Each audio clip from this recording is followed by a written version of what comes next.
Hello, everybody, and welcome to a review of My Dress Up Darling season 2, episode 11.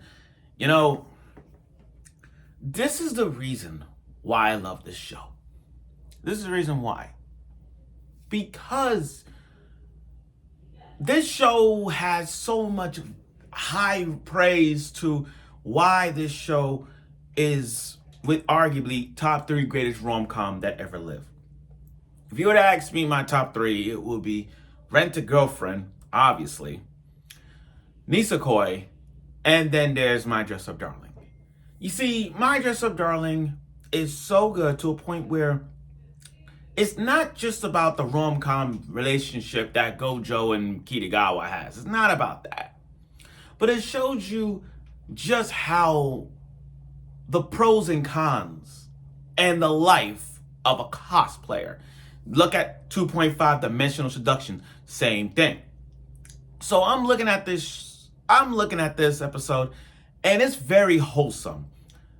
But the beginning of it kind of like baffled me, like so much, like it hurts me. It hurts me to see Akira's side. Now, there's a time that I don't understand Akira, why she doesn't like Kitagawa. I'm still trying to figure this out. I mean, every time she zoomed in on Marie, she just don't want to talk to her, which I'm trying to figure out why. But still, this episode was so wholesome that it's hard to talk about it. It's hard to express how I feel about this. In fact, that minute, I think it was like a 5-minute montage of it, makes me want to talk about it. But now, I do want to say this.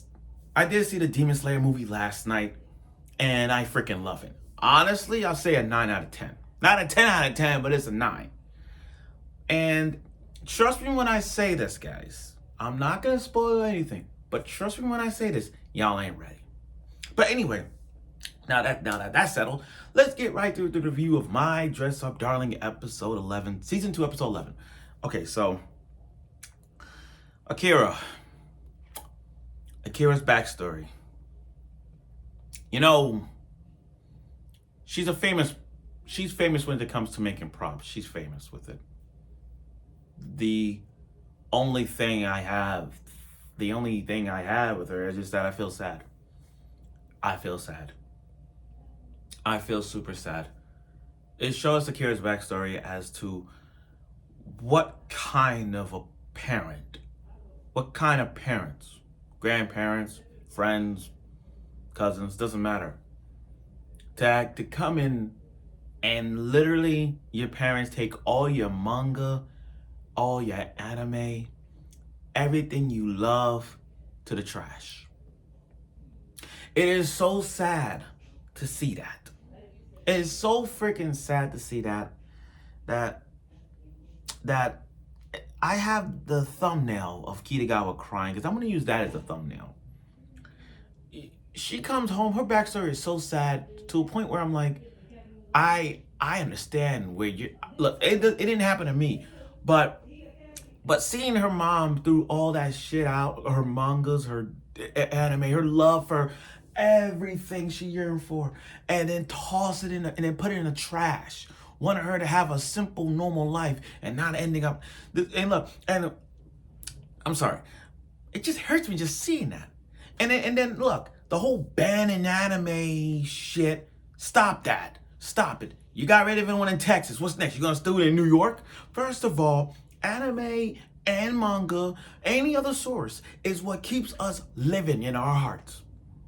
It is the focal drive that keeps us talking about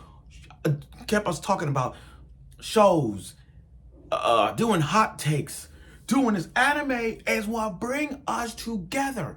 It is our life. It is our cultural standing ground. And for that moment where Akira was at a young age and her mother threw all that shit out, that hurt me. It just pains me to see that. It's pained me to see that. Now, it didn't happen. Now, I'm pretty sure it happens to you guys. It didn't happen to me. I'm just saying. But what I'm saying is, seeing that moment, it hurts me. Like, damn. Seeing her belongings thrown away is just, can you imagine?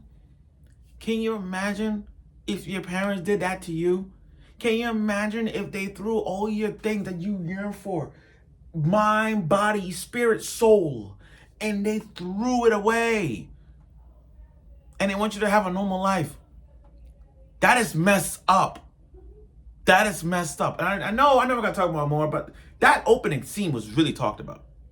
So she off to her normal self, and mother's like, "You hope you're not watching anime and all that." It's like she don't know what anime is.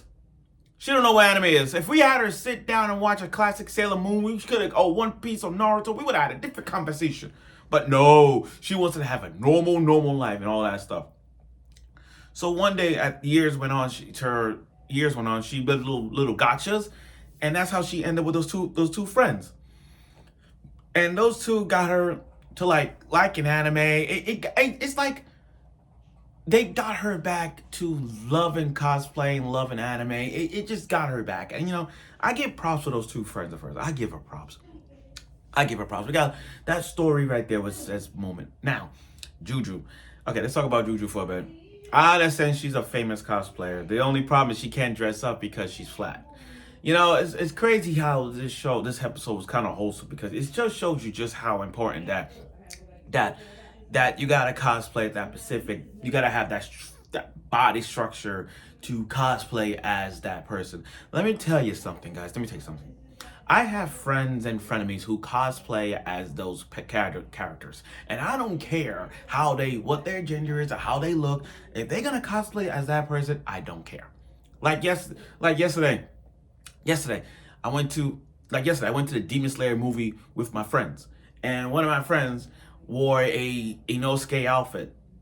He's not built like Inosuke, but he may not have the Inosuke body or the pig max, but he still loved Inosuke. You see what I'm saying? So with her friends saying, "Oh, Juju, because you're flat, I understand. We've been there. I get it. I get it." But I like her friend because I think it was obvious. Shizuka, I think.